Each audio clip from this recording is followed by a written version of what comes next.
let's do this. Hello.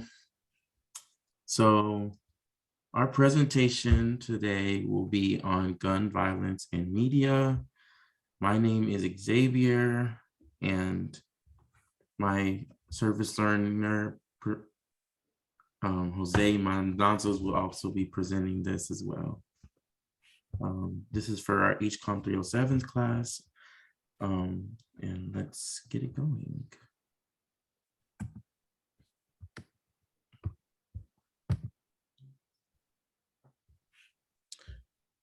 America's problem with gun violence. There has been an estimated 2,654 mass shootings in the United States since 2012. Keep in mind that this number will change within the next 2 months.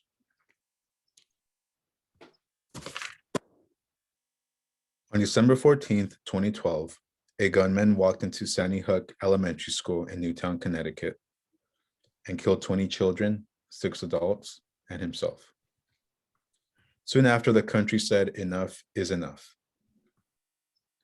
And then we let 2,654 mass shootings happen. By June 12, 2016, when a shooting at a nightclub in Orlando, Florida led to 50 deaths, there had been 994 more shootings. Orlando was the deadliest mass shooting in modern US history until October 1st, 2017, when a gunman fired into a music festival in the Las Vegas Strip, killing 59. Then, on February 14th, 2018, a gunman opened fire at Marjorie Stoneman Douglas High School in Parkland, Florida, killing 17.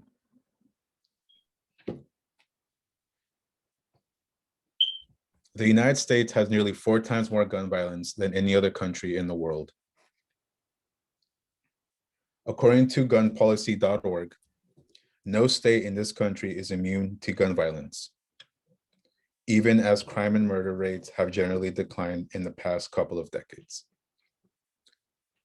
Americans make up less than 5% of the global population, but own 42% of the world's privately held firearms. The United States is a big outlier among developed countries when it comes to gun deaths, in large part because it has so many guns, making it easy to carry out an act of violence. Mass shootings get the most attention, but we need to remember that suicides comprise a majority of these gun deaths. America doesn't have a gun problem. It has several of them. To put these into perspective, here's a video provided by Vox titled "The State of Gun Violence in the United States Explained in 18 Charts." The video breaks down the scope of the problem. And then Xavier, can you show the video, please? Can you show the video, Xavier?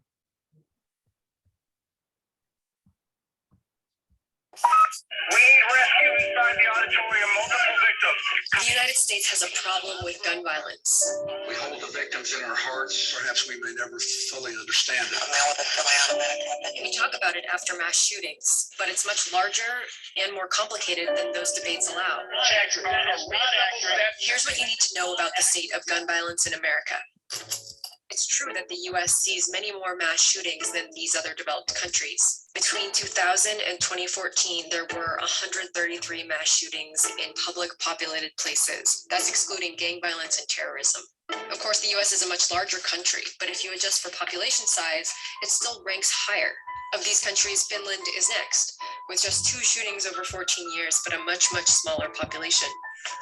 And this type of tragedy seems to be happening more often in the US. Each of these squares represents a public mass shooting with 4 or more fatalities. Before 2011, they happened 6 months apart on average. But since then, only 2 months go by between them. I hope and pray that I don't have to come out again during my tenure as president to offer my condolences to families in these circumstances. That was October 1st, 2015. And just about 2 months later, Yesterday, a tragedy faced San Bernardino. Our first order of business is to send our thoughts and prayers to the mass shootings get all the attention because they're often so indiscriminate. But the truth is, mass shootings are unlike most gun deaths in America. Here's how it breaks down. According to the most recent data, 92 people are killed with guns every day on average. About 30 of those are homicides, of which maybe 1.5 at most can be considered part of mass shootings. Most of those killed, 58 people a day, are suicides. The rest are accidental shootings, police actions, and undetermined incidents. Those suicides, they show up in international comparisons too. These are the 10 countries ranked highest on human development by the UN. The US has the highest suicide rate among them, and this darker bar shows how many of those are with guns. Some people think suicide isn't really relevant to the gun issue.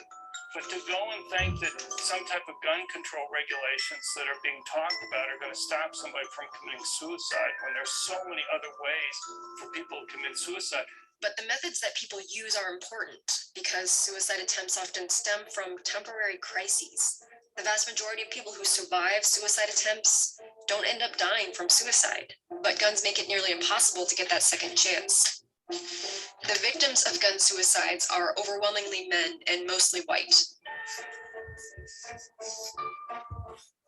And the rate of gun suicides has been increasing in the US. At the same time, the rate of gun homicides has been decreasing, especially since the 90s when crime rates in general were higher. But if you compare the US to other developed countries, it doesn't look like good news. These are homicides adjusted for population size. The US would probably have a higher homicide rate even without guns. But you can see how gun violence pushes that rate far beyond the other countries here. The victims of these shootings, they're not the ones you often see on the national news. They're disproportionately young Black men.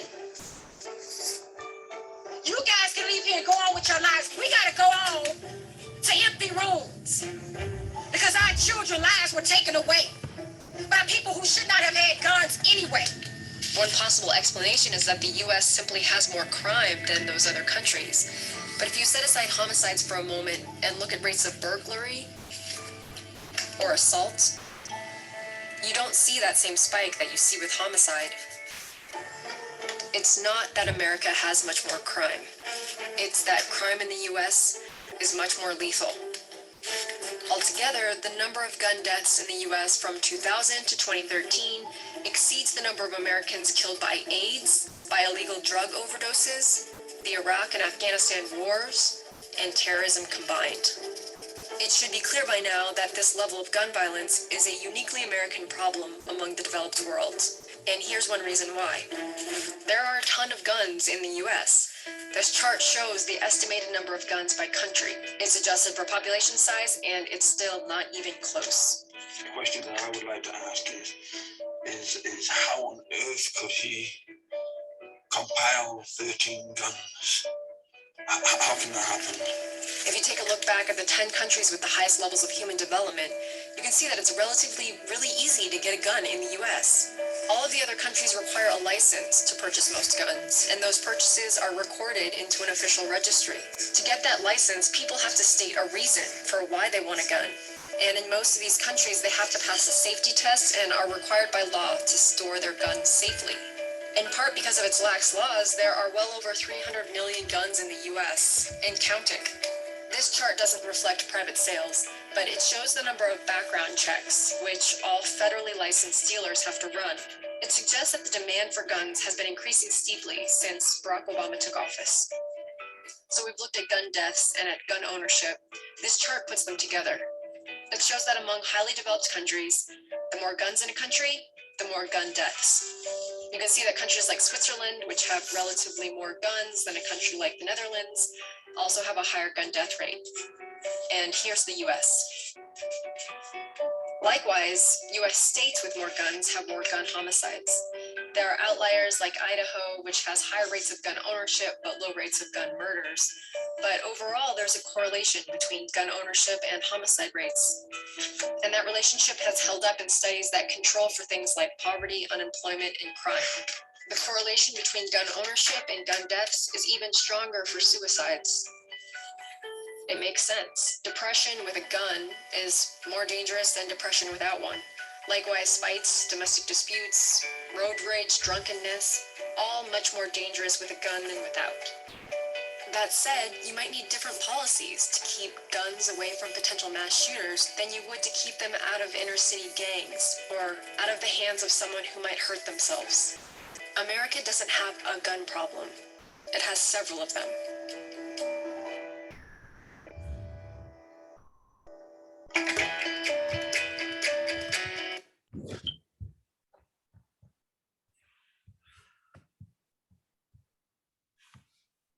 And we can move on to the second slide, please. Why suicide attempts with guns are more dangerous. Most Americans killed by bullets every year are completely alone when they die. While high rates of gun ownership are associated with higher homicide rates, the evidence around suicide is particularly strong. In a 2014 meta-analysis found strong evidence for increased odds of suicide among persons with access to firearms, compared with those without access, and moderate evidence for an attenuated increased odds of homicide victimization when persons with or without access to firearms compared. Gun control can reduce suicides. There are multiple cases of real-world gun control initiatives leading to large reductions of suicides. For example, in the aftermath of a 1996 massacre that killed 35 people, Australia banned semi-automatic and automatic rifles and shotguns. The country also instituted a mandatory buyback program that decreased gun ownership in Australia by a fifth. An equivalent program in the United States would destroy 40 million guns. And now we're going to share a video courtesy of Vox, once again, how gun control can help prevent suicides.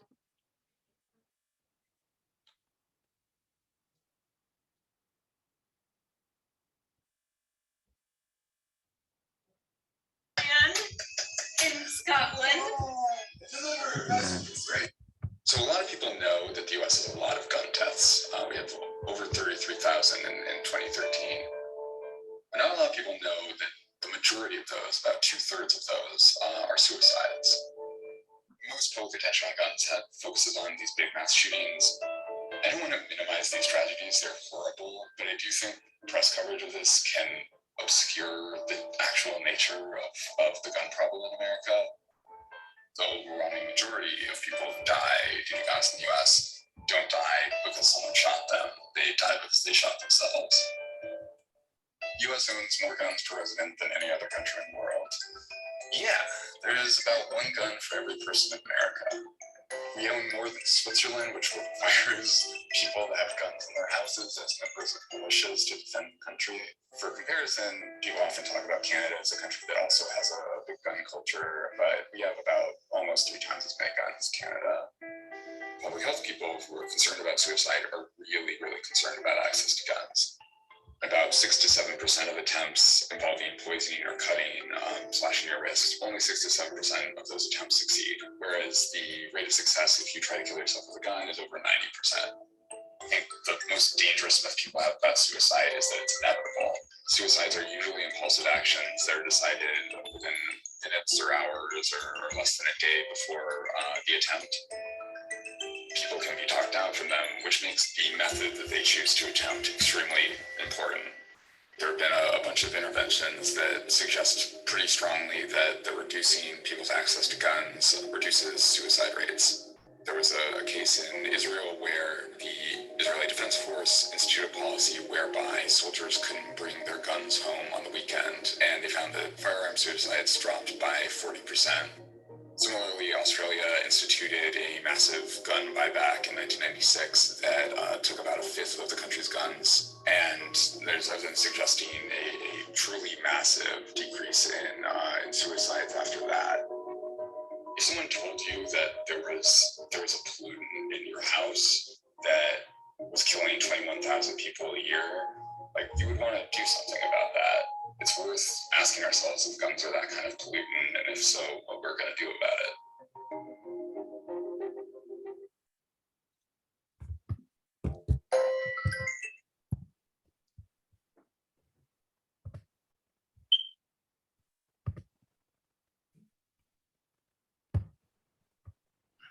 Okay.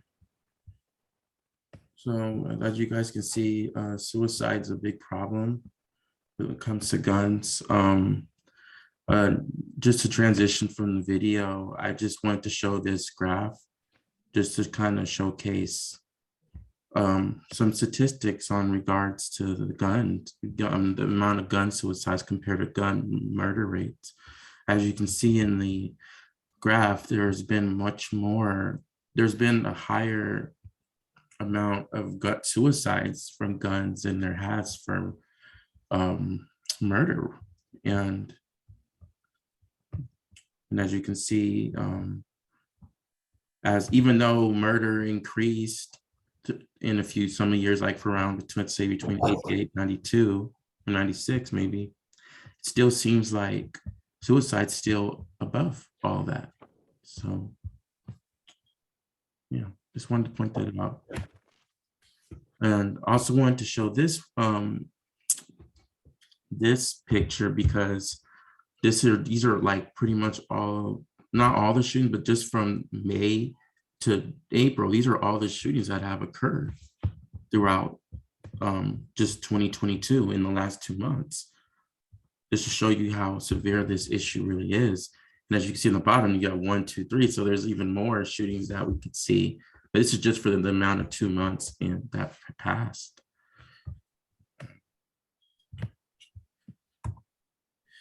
All right, so, okay, so gun control laws, as we can, so I'm gonna read the Second Amendment. As you know, the Second Amendment states that a well-regulated militia being necessary to the security of a free state, the right of the people to keep and bear arms should not be infringed. While people know this is the truth, many people, proponents of more gun laws, control laws, state just that the Second Amendment was intended for militias, which, as you can see, says that on the Second Amendment. The opponents state that the Second Amendment should protect individuals' rights to bear arms. And this is where, according to a 2021 Pew Research poll, they discovered that 53% of Americans believe gun control laws should be more strict, while 14% of people believe they should be less strict.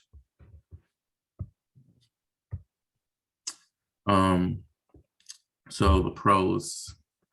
So in 2020, so the first one is enacting gun control laws, such as mandatory safety features can reduce the number of accidental deaths. As we can see in 2020, a lot of people can own guns, but the problem is, it seems like the gun laws probably are not strict enough. So, I'm going to the second one. So, more gun control laws would reduce gun deaths. So in 2020, data showed that 45,722 deaths were related to firearms in the United States, which was reported by the U.S. Center for Disease Control and Prevention. And about 54% of firearms-related deaths in the U.S. were suicides, and about 43 were homicides. Being assaulted by firearms accounts for 70% of non-fatal firearm injuries, while the unintentional injury accounts for 20%. Unfortunately, the vast majority of the victims are males at around 86%. That around approximately 86% would be mostly males. And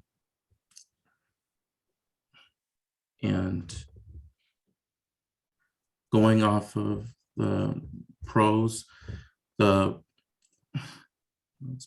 like the pro, okay, I'm gonna go to the third one. So legally owned guns. So the third one's legally owned guns are frequently stolen and used by criminals. According to the Institute of Medicine, they report that it's reported in 2013 in June, almost all guns used in criminal acts enter circulations through initial legal transactions.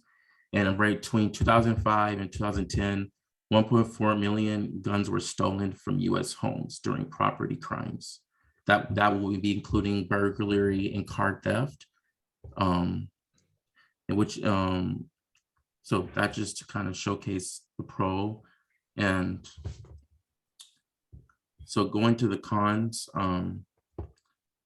since we're already, I'm gonna go back to the other two on the top, but I'm gonna talk about the third one real quick. So gun control laws give too much power to the government, and it may result in government tyranny and the government taking away all guns. According to a Pew Research, 57% of people in February 2013 said that gun control laws would give too much power to the government over the people. And that the Second Amendment isn't there for duck hunting, it's there to protect us from tyrannical government street thugs. Okay.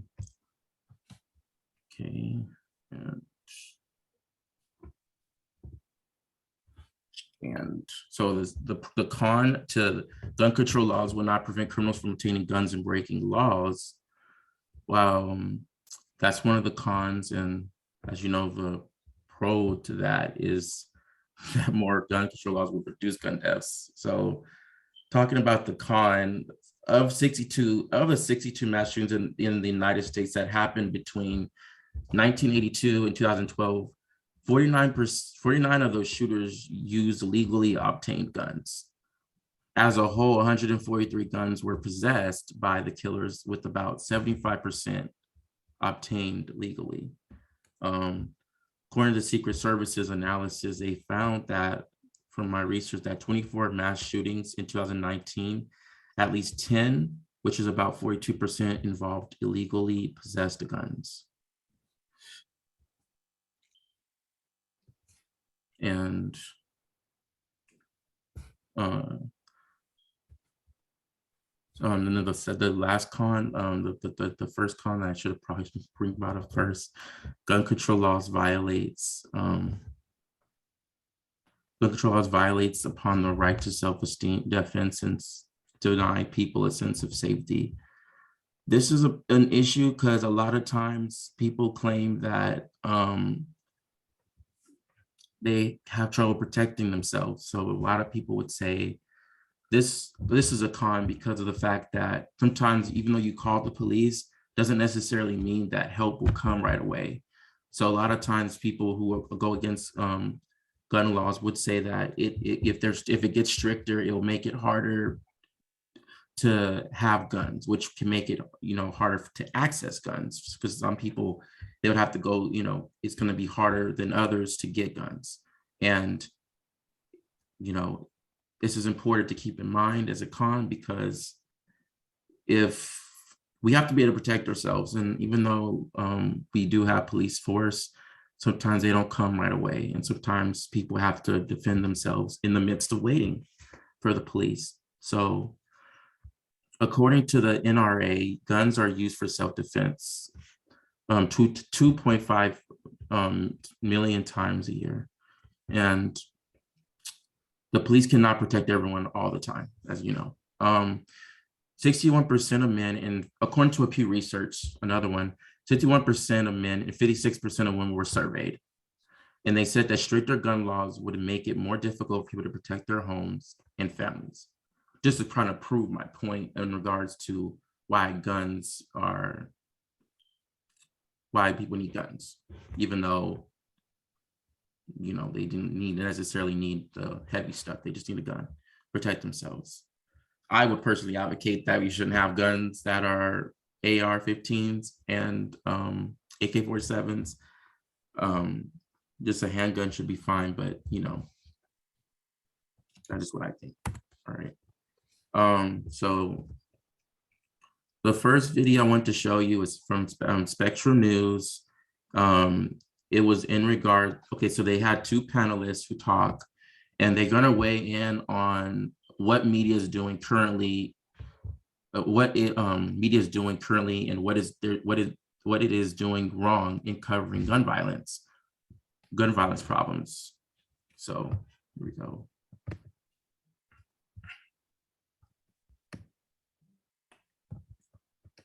The role of the media in covering mass shootings and everyday gun violence. Dr. Lee, let me start with you. What is the media doing right in this coverage, and what are we doing wrong? I think what the media is doing right is shining a very big spotlight on what goes on. The information is out there. We hear people's stories. We hear about their lives. We hear how they're affected by gun violence. And I really think the media is doing an excellent job of telling that story. The story they're not telling is about the people who fight gun violence. And I don't just mean the cops, all due respect. I mean people like the gang interventionists that are in the streets day after day stopping retaliation. Like the women that we have seen here tonight, some in the audience, some on our panel, that have lost children to gun violence, and yet they are in our communities, they work with other families, they tell their stories, and they uplift others. And the stories of people that used guns and experienced trauma and pain that matches the trauma and pain that is felt by families. There is a whole series of narratives that we need to hear and understand. Dr. Felix, when we cover an event and the big shooting and the bloodshed, and then we do not follow up and cover the underlying issues and the mental health crises around what leads up to these shootings, how does that shape perception in a way that's just not reflective of reality? Yes, I mean, for me, I am a member of the UCSB community, and I was a member of it at the time of the Isla Vista tragedy. And there's a lot of stories that don't get told about resilience in the community, about how the kindness and the compassion of the students coming together to support one another. There's just so much. There's a media hype, and when something as shocking as that type of event happens, and people descend from everywhere to come and cover it, and that transmits distress, and it can make the perpetrator seem like a celebrity, and these other stories can get lost that we need to cover. And it makes people far and wide, like the perpetrator sometimes do these actions to get this media hype so that the distress can be transmitted much farther than what a single act alone can do. And so we need to be responsible about And there are many news organizations that do not mention the name of the shooter because Yes. they don't want to glorify them and also inspire copycats, and we make a focus on the victims.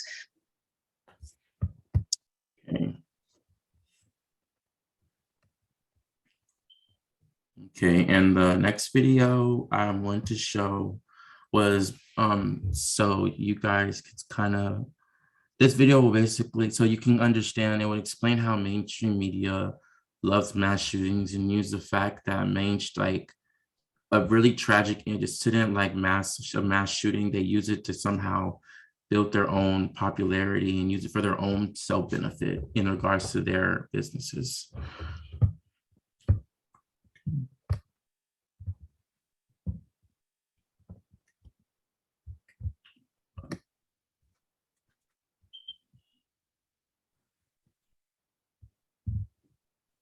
Oh, shit. Oh, there he is.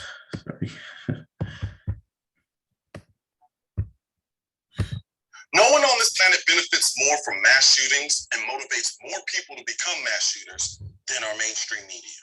Sure, they love to get up in front of the camera and sell the lie that the mass shootings are all the NRA's fault and falsely claim that the NRA is a soulless organization selling guns to killers for profit. But all my years of watching these events play out have led me to one conclusion. The mainstream media love mass shootings. I'm going to say it again.